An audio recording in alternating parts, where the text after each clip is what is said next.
A video like this would normally focus on the system, the gear, and the install with a little bit of detail about the trip, but this one is different because this install is actually a cool story about tenacity, the ability to fix and pivot, and friendship. The trip turned out to be the main hurdle, and as I said, a good story. You may know that I love sim, computers, Star Citizen, and everything, but my main personal focus has increased towards sim lately. There's a playlist more on this topic. We now have an S25 6DoF extreme envelope platform in the studio for testing.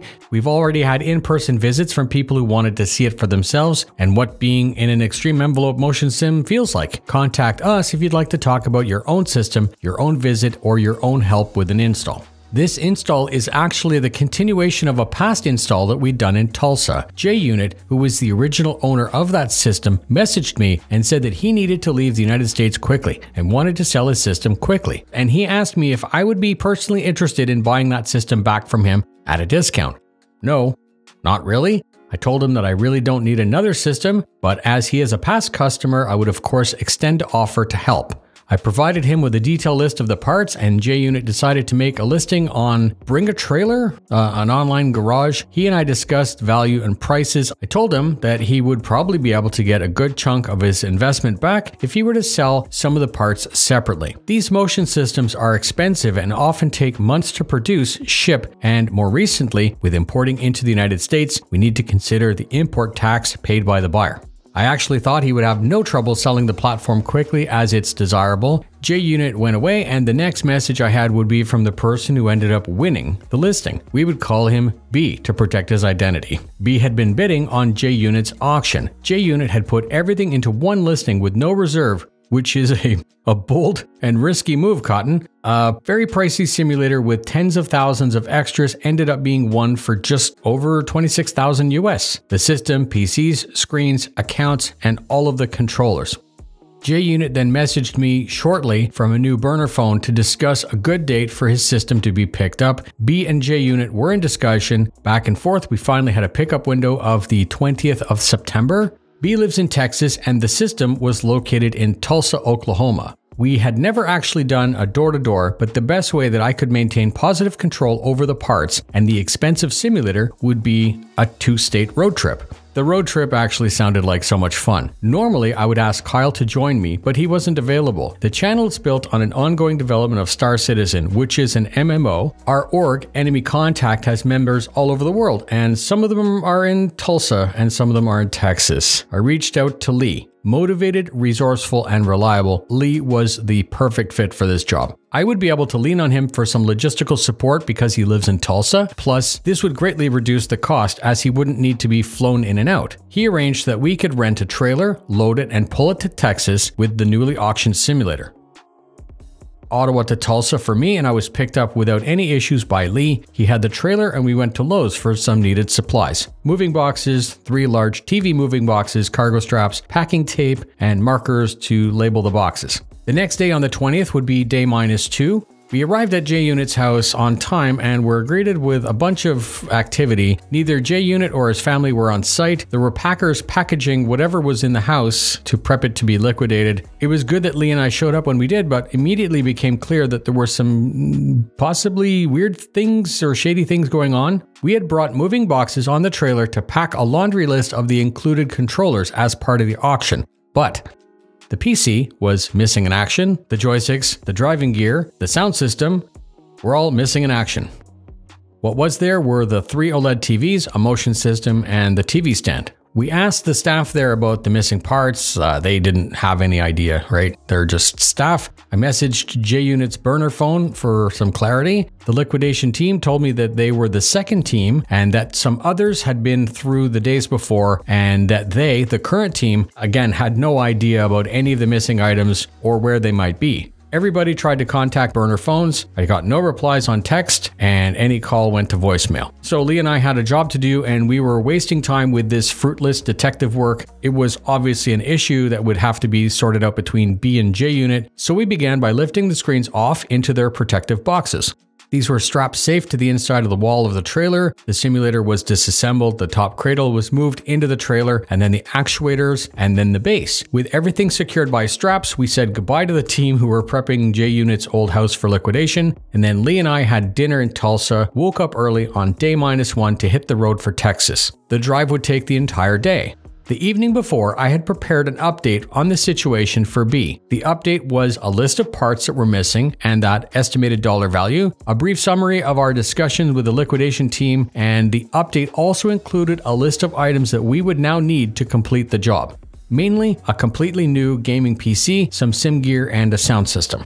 B was on top of all of that and had that ordered in a matter of minutes. So, early on day -1, Lee and I were making good progress on the drive until we turned into the QT at Atoka, Texas, and the transmission slipped.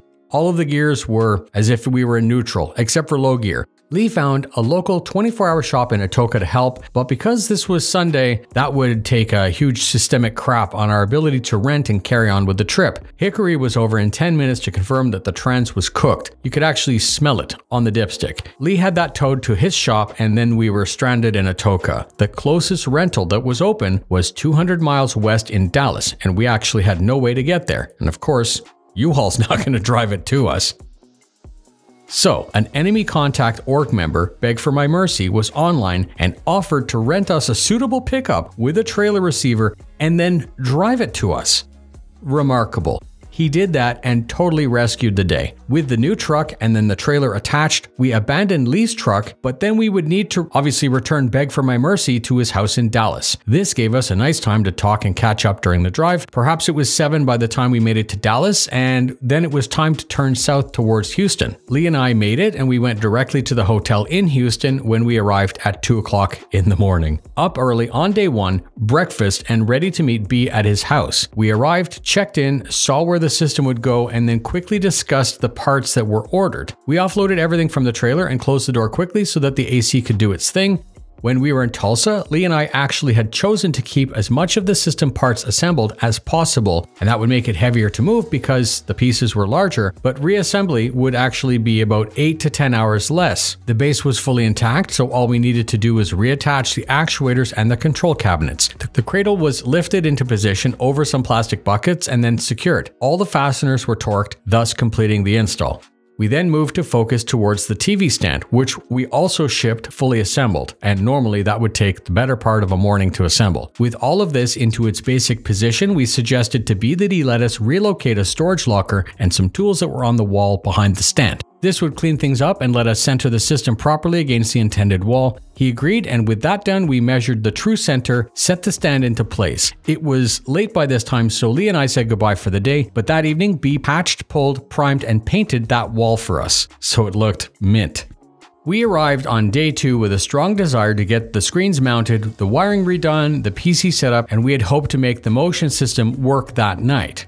Because J-Unit's pre-liquidation team back in Tulsa had also packed up the S25 casters, Lee and I became forced to use a DeWalt hand jack plus some trolleys from Home Depot to move the system around. Sucks because those casters have no value outside of being used with an S25, so it's just for nothing. But Amazon was taking its sweet-ass time with what was supposed to be next day, so Lee and I needed to hit up a micro center in Houston. To save the 50 cents per mile accumulated onto the U-Haul rental, B offered to loan us his brand new Bronco Raptor. I know. Lee said that he only accepted this offer as to not offend B, and it had nothing to do with the Raptor actually being a kick-ass machine that he wanted to drive. After Micro Center, B extended the offer for us to continue using the Raptor to get around for the remainder of the install. I have to say that we often meet people who really love cars on these trips, and B is now the second person who has a collection of over 10. 10 of what would be considered each to be dream cars. A mixture of mint classic off-road, fully modernized classic off-road, Euro supercar, classic muscle car. Each, as we found out, came with a complete backstory, and individually, each could be the backbone of a great car collection for a normal person. With all of this combined, we knew that this would be quite a cool place to work for several days. The new PC was initialized Windows 11. It had a 5080, a 7900 X3D, 64 gigs of RAM. This was all on an X870 motherboard. There were two 2TB SSDs. There was a 360mm cooler, and all of that was in a Corsair case. Quite a powerhouse. That day, I was able to get Cubic Manager software and then cycle the motion system, which was a relief because up until that point, we actually had no idea if the system was serviceable or not because we couldn't test it before leaving because the PC was missing. With that big milestone behind us, we created a Microsoft account for the system, we made a Steam account for the system, bought some games that happened to be on Steam sale, and then let that download over the evening. And then we left. Day 3, the final day. Up early, we let ourselves in with a goal of immediately getting games running, bindings done, sound systems configured, and sim gear operating. Initially, we ran only the middle screen for the morning as we went through configuring several titles. B said that he wanted to also test Flight for the system, so we added Microsoft Flight. That version was on like 70% off sale. JUnit system was supposed to include a couple $1,000s of pedals, gimbals, and grips. I did explain to B that we could buy the gear from Micro Center, but the mounting plates that we would need to be sourced later from Monster Tech. I also suggested that we try a stepped approach, and this is why we ended up with a wireless Turtle Beach controller for Flight. If B wanted to go more hardcore in the future, a simple list of Virtual gear could be formulated and either I could return for a follow-up or more likely I would be able to remote call in and talk B through the setup. That plan turned out to be the best plan. Lee was testing Flight in a Cessna over New York while I continued cable management and polishing details. Back to the desktop, we fought with NVIDIA's triple screen software for hours. Honestly, I don't know how the biggest, most popular video card maker on the planet has such a shitty triple screen support. As I said, over 2 hours, we screwed with resolutions, aspect ratios, and other factors. B was in and out to check in on us, but mostly let us be until later afternoon. It was now time to begin handing over to B. We asked him to take a seat, ensured that the ergonomics were set well for him. We explained how to cycle through MFDs on the Moza wheel, how to adjust bindings, how to adjust the force feedback on the wheel, and how to operate the motion system. On-road GT3, stadium trucks in Automobilista 2, many laps in ACC, and then some touch and go takeoff and a tour in Microsoft Flight Sim. I was happy to see B's face smiling during all of this. It is my main goal to get the install to this part. We continued to play, configure, and polish. B suggested a local restaurant for Lee and I to try for dinner, an excellent suggestion, and then we were quickly back to continue handover and final cleanup. With the trailer in tow, we said farewell and left for the hotel. The job was done, but the story of the return trip was not.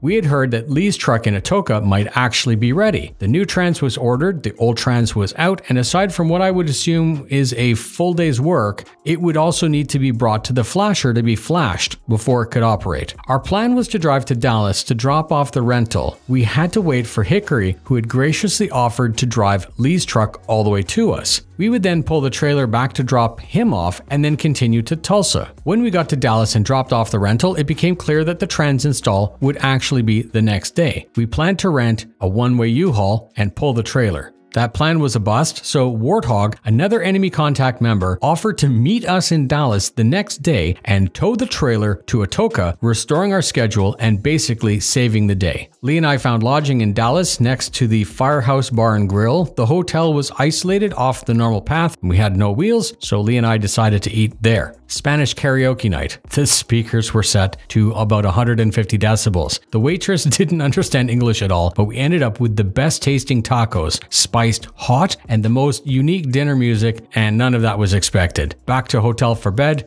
Warthog met us the next morning. We drove to get the trailer, and then we hit the road towards Atoka. This was another great opportunity to meet up in person and spend some time. Hickory was finished up when we arrived, so we went to lunch. Lee's truck was flatbedded to the flasher, who eventually flashed it. With finances settled up and keys in hand, Lee took his restored truck for a test run. It returned trailing a thick smoke screen, like a reaver. You know, like it's flying and it's got the smoke. As it turns out, it was just overfilled, but Warthog then offered to continue to pull the trailer all the way to Tulsa so that Lee's truck could actually break in without a load.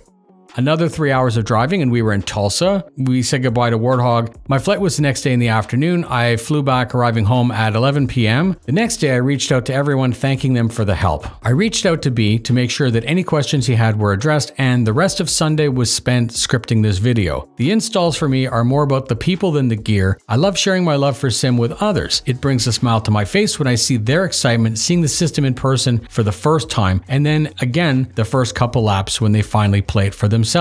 And that's it. I need to once again mention the org members and friends of Enemy Contact who invested hours, if not days of their time to save us and allow us to be successful. Thank you so very much for spending your time with me. If you want information about these systems, contact me. And of course, if you want to test them in the studio in person, contact me. Stay tuned for more reviews of hardware, content about the continuing development of Star Citizen, and of course, more content about sim systems. Drive safe.